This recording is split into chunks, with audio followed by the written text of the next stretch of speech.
So if you want to be turning somewhere, we're going to be all over. So our life is a little bit crazy at the moment. And if I had my life fully together, I would have the verses on the screen like Evan did. Evan does, but I'm not as all put together as he is, so I don't have anything on the screen. We are going to be turning to a lot of verses, so you can either just really listen, or if you want to be someone that turns to all the verses, I'll call them out as we go along. I have changed what I wanted to talk about many times. So what happened was, I don't know if many of you guys know, but as residents of LaGrange, Lord willing, if everything goes according to plan and our house sells, at the closing date, nothing falls through, this will probably be our last service as members of residents of LaGrange.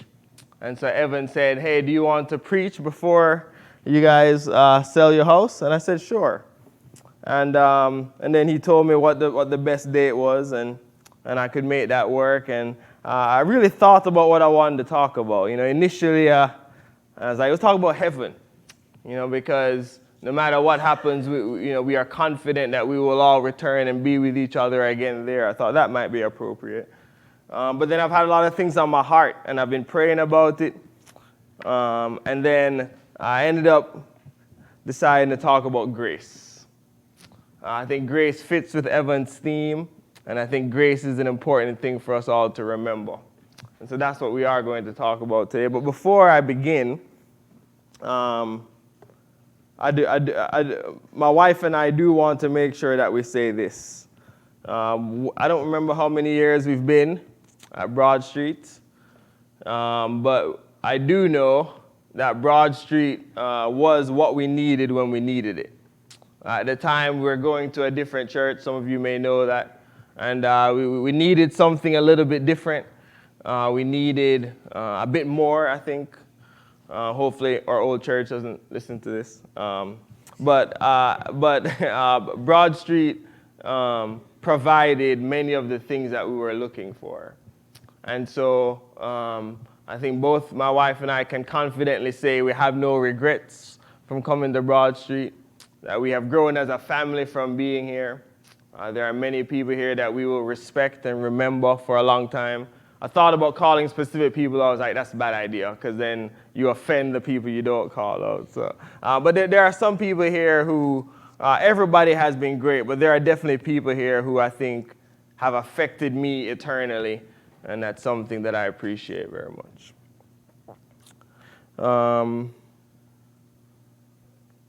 I think I should stop there. I do want to talk about grace, though. So the weird thing about grace is I think it should be a fairly simple topic, but for some reason it ends up being confusing for many people. There's a lot of confusion about grace and how grace works. You know, what does it mean to be saved by God's grace? Grace should be an amazing and marvelous topic, not a confusing one. What does it mean when someone says they are saved by the grace of God? So what I would like to do is I would like to use the parallel of the Israelites as they tried to enter the promised land. Look at what the Israelites struggled with and see, okay, is there something we can learn about what it really means to be saved by grace? For those of you that are familiar with the story of Israel, they were to enter the promised land. You remember there was a generation that faltered, right? They sent spies into the land, and the spies came back, and 10 of the spies said, oh man, this is not a task that we can accomplish. And the curse of that generation was that they were not able to enter the promised land. They required a second generation to come up behind them that was able to take possession of that gift. I think looking at that, we can see 4 parallels that we can use today to help us feel confident and to fully understand what grace looks like. Ephesians 2 verse 8 says that we have been saved by grace, and we should be confident in knowing that we are and what that means. So we have 4 lessons we're going to learn from looking at the Israelites. The first one is we cannot work, fight, or earn our way into victory over sin or salvation. Let me repeat that. We cannot work, fight, or earn our way into victory over sin or salvation. This was a lesson that Israel needed to understand. They could fight as hard as they wanted, but on their own, they were not able to conquer the land. If you look at Numbers chapter 14, that's what I was talking about before. That's where in Numbers 14, Israel sent spies. And the spies report back and they say, oh, it's a wonderful land. A wonderful land. But then again, 10 of them said, but we just can't defeat them. It's too mighty for us. If you remember, Joshua and Caleb were the 2 that said, absolutely, we can do it. They tried to convince them that God would give them the land. But the people doubt. They fear. They don't listen.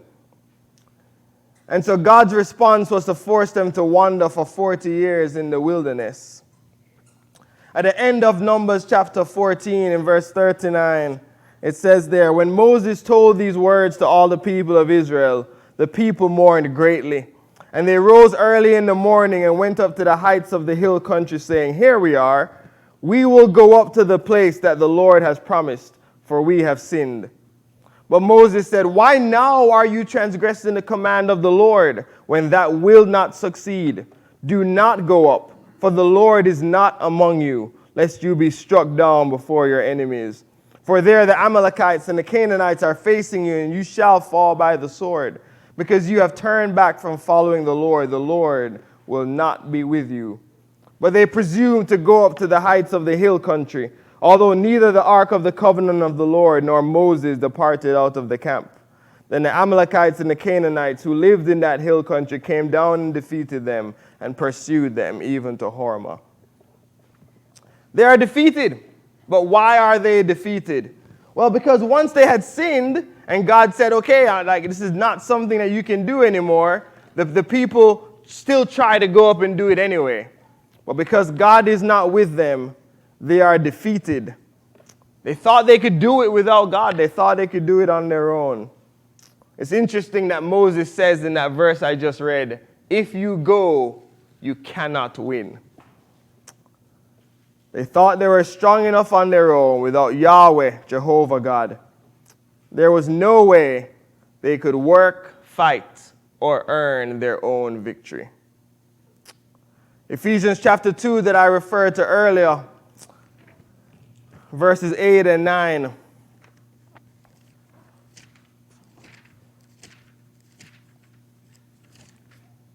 It says in verse 8, for by grace you have been saved through faith, and this is not your own doing. It is the gift of God, not a result of works, so that no one may boast. Here in the New Testament, we see the echo of the sentiment we just talked about. That there's nothing that we can do to earn it or get it. All right? That is not a solution that we can create on our own. The Israelites forgot that, and it's important that we do not forget that. The good news is that it's not the end of the story. The story ended there. It'd be very depressing. There's nothing we can do. Do you guys remember in Revelation, right? When John sees the scroll, right? What is his reaction? He weeps. There's no one able to open the scroll. We're doomed. We have no hope. We can't do it. But thankfully, the story does not end there. Point number 2 we can take from looking at Israel as they try to enter the promised land.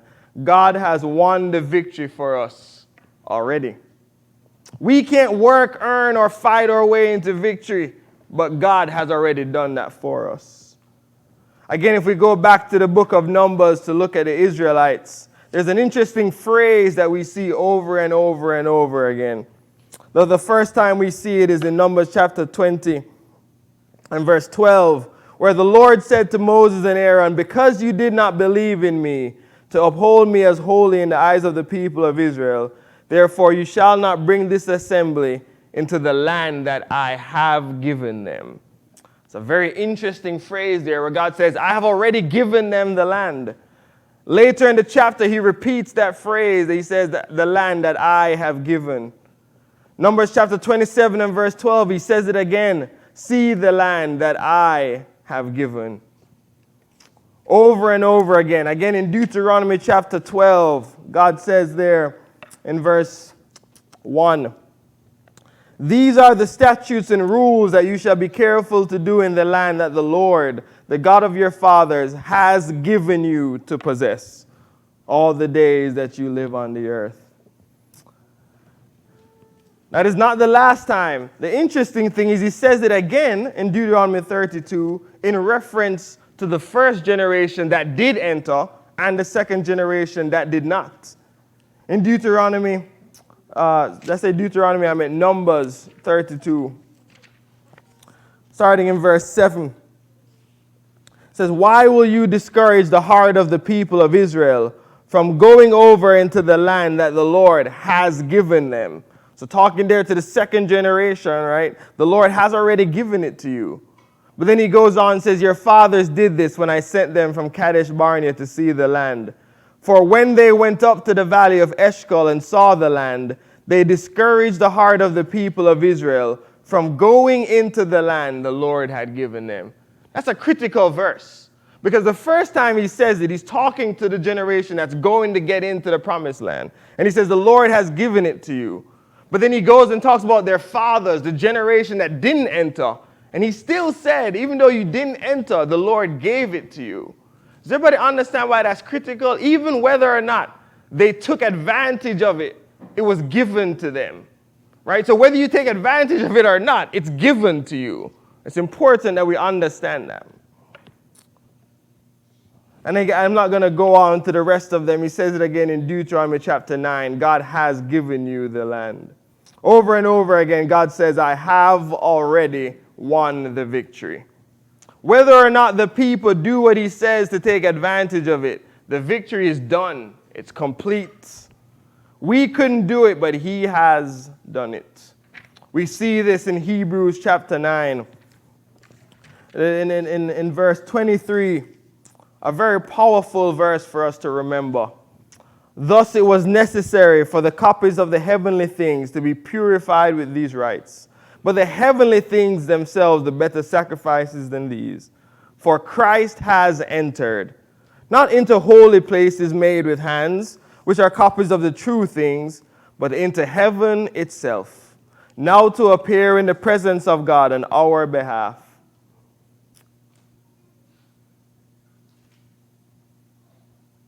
Verse 26, but as it is, he has appeared once for all at the end of the ages to put away sin by the sacrifice of himself.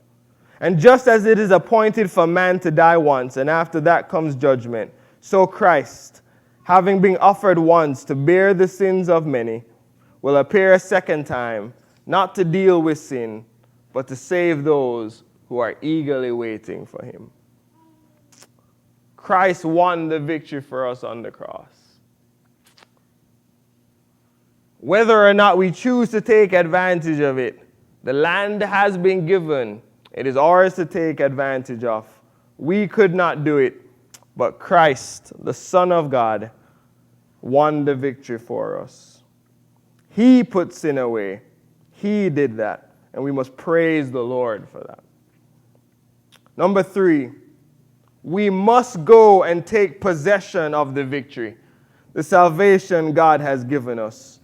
I think this is the point that gets the most confusing for people, right? Because there's many that would say, oh, the victory has been won. Christ did it, and we're good. But we must look at the example of the Israelites to see that, yeah, the victory was won, but we, them, need to do what God says and be obedient to take advantage of that victory, to take hold and possession of the victory.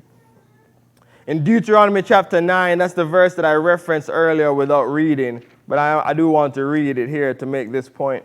In verse 23, it says, and when the Lord sent you from Kadesh Barnea, saying, go up and take possession of the land that I have given you, then you rebelled against the commandment of the Lord your God, and did not believe him or obey his voice. You have been rebellious against the Lord from the day that I knew you. This is a critical point. He says, it was already given to you, but because you were not obedient or you did not believe, you were not able to gain the victory. They understood that it wasn't magically they weren't magically going to take possession of it without doing anything. In Numbers 32, we see this illustrated again. I'll start reading in verse 6. So Moses is talking to the people. And Moses said to the people of Gad and to the people of Reuben, shall your brothers go to the war while you sit here? Why will you discourage the heart of the people of Israel from going over into the land that the Lord has given them? Right, we read that earlier, but I want to read it again to see that again it says, yes, the Lord has given it to you, but if the people don't act, they won't take possession of it. If they didn't believe that he had given them possession, if they didn't obey, they wouldn't get the land. The second generation believed and obeyed and were able to enter the promised land. We see this illustrated in the New Testament in the book of Philippians. In Philippians chapter 2 and verse 12, therefore, my beloved, as you have always obeyed, so now, not only as in my presence, but much more in my absence, work out your own salvation with fear and trembling. For it is God who works in you, both to will and to work for his good pleasure. This verse is interesting.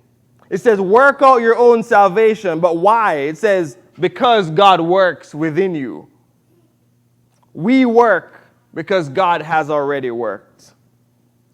Why is it that when we hear that we are saved by God's grace, or that God has already won the victory, our mind goes to one of two places?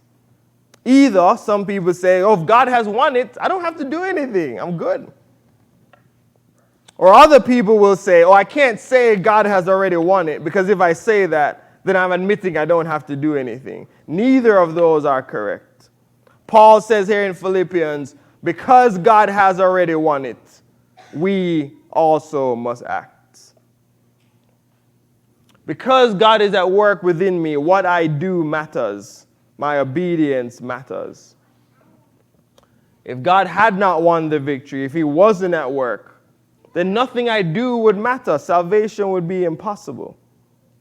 The second generation of Israel understood, we are going to go take the land because God has already won the victory. We work, we obey because God has already worked. And finally, if we forget who won the victory, we will lose it. We can look at several passages here, or really the history of Israel over and over again, the cycle that we see there. But I'm just going to do one passage from the Old Testament and one from the New Testament, and the lesson will be yours. In Deuteronomy Chapter 8, starting in verse 11, this is what is told to the people. Take care lest you forget the Lord your God by not keeping his commandments and his rules and his statutes, which I command you today. Lest when you have eaten and are full and have built good houses and live in them, and when your herds and flocks multiply and your silver and gold is multiplied, and all that you have is multiplied, then your heart be lifted up, and you forget the Lord your God, who brought you out of the land of Egypt, out of the house of slavery, who led you through the great and terrifying wilderness with its fiery serpents and scorpions and thirsty ground where there was no water, who brought you water out of the flinty rock, who fed you in the wilderness with manna that your fathers did not know, that he might humble you and test you to do you good in the end. Beware lest you say in your heart, my power and the might of my hand have gotten me this wealth.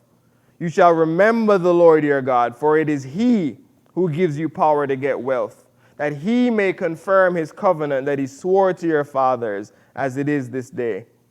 And if you forget the Lord your God, and go after other gods and serve them and worship them, I solemnly warn you today that you shall surely perish. Like the nations that the Lord makes to perish before you, so shall you perish, because you would not obey the voice of the Lord your God. Moses makes 3 points here. In verse 11, he said, God did not bring Israel into the promised land so that they could live how they pleased. In verse 11, he says, take care lest you forget the Lord your God by not keeping his commandments and his rules and his statutes. He says, okay, now that you have the victory, all right, don't forget to be obedient to God. He is the one that brought you. Don't forget him by now doing whatever it is you want to do. They can't live how they please. He brought them there so they could serve, obey, and worship him. It's interesting that Ephesians is a book that's really all about grace and the wonderfulness and the miraculousness and the marvelousness of grace. But even in that book, it gives us a warning. Oops, I scroll all the way down.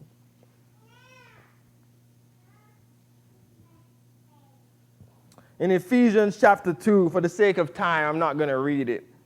But if you get time to read it later, that chapter is all about the fact that if we don't act like saved people and we live however we want to, we will lose our salvation. So it's interesting, right? Because it's all about grace, but then it says, okay, but don't forget to live like you have been saved through grace. I do want to read Ephesians 4, verse 1, where Paul says, I, therefore, a prisoner for the Lord, urge you to walk in a manner worthy of the calling to which you have been called. Yes, we have been saved. Yes, we take advantage of that. But we mustn't forget that our God is the one who saved us. Because he has saved us, we must act like saved people. In Ephesians chapter 5 and verse 2, it says, walk in love as Christ loved us and gave himself up for us, a fragrant offering and sacrifice to God. Verse 8, for at one time you were darkness, but now you are light in the world. Walk as children of light. Verse 15, look carefully then how you walk, not as unwise, but as wise. If we forget that God has won the victory, and so we must act and walk and look like saved people, we will lose that victory. Also in that passage I referenced earlier in Deuteronomy 8, it's interesting in verse 19 that he says, if you forget the Lord your God and go after other gods and serve them and worship with them, you will perish. We can also forget who won the victory by serving other gods. You may say, well, I have not bowed down to an idol, but does your checkbook say differently? You may say, I have not bowed down to an idol, but do your passions and pleasures say differently? Matthew 6, Jesus says that we cannot serve two masters. We can get the victory nowhere else, from no one else. We cannot turn to other things to solve the problems in our life. Let us never forget who has delivered us and who will continue to deliver us. And the final thought there from Deuteronomy chapter 8, it says, beware that you say in your heart, my power and the might of my hand has gotten me the victory. It is Jehovah God, the Lord of all things, who has given us power. Why are you going to heaven? Some people may say, I'm going to heaven because I did everything right. I go to the right church, I do the right things, so that is why I'm going to heaven. But we must remember who has given us the victory. In Joshua chapter 24, it says in verse 12, and I sent the hornet before you, which drove them out before you. It was not by your sword or your bow. I gave you a land on which you had not labored, and cities that you had not built, and you dwell in them. You eat the fruit of vineyards and olive orchards that you did not plant. Who won the victory? God did.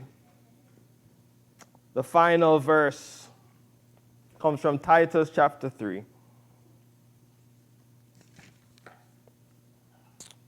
It's a verse that is very important for me personally. In verse 3, it says, "For we ourselves were once foolish, disobedient, led astray, slaves to various passions and pleasures, passing our days in malice and envy, hated by others and hating one another.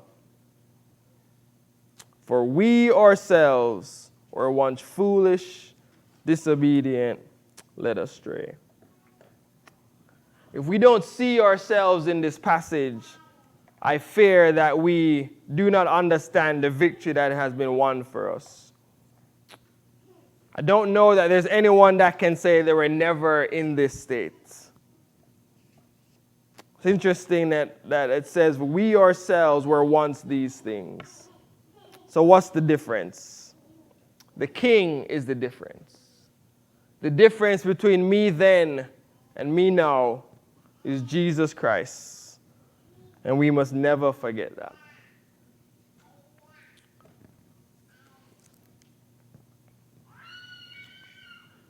The 4 lessons that we must learn about grace is we cannot work, fight, or earn our way into salvation. God has won the victory for us already. But we must go and take possession of that victory through belief and obedience. And then let's never forget what that means for our lives and what He has done for us. If there's anyone here that may say, "Oh, I want that victory that has been won for us, that is something I wish to take advantage of." You may say, "I believe that and I want to act upon the promise that I've read about or heard about today." Now would be a time, we have a tradition here where you can come up and one of the elders will speak with you and pray with you, and we'll do whatever we can to help you. If there's anyone in need of this kind of prayer or discussion, you can come up now, or you can talk to one of the elders afterwards as we sing the invitation song.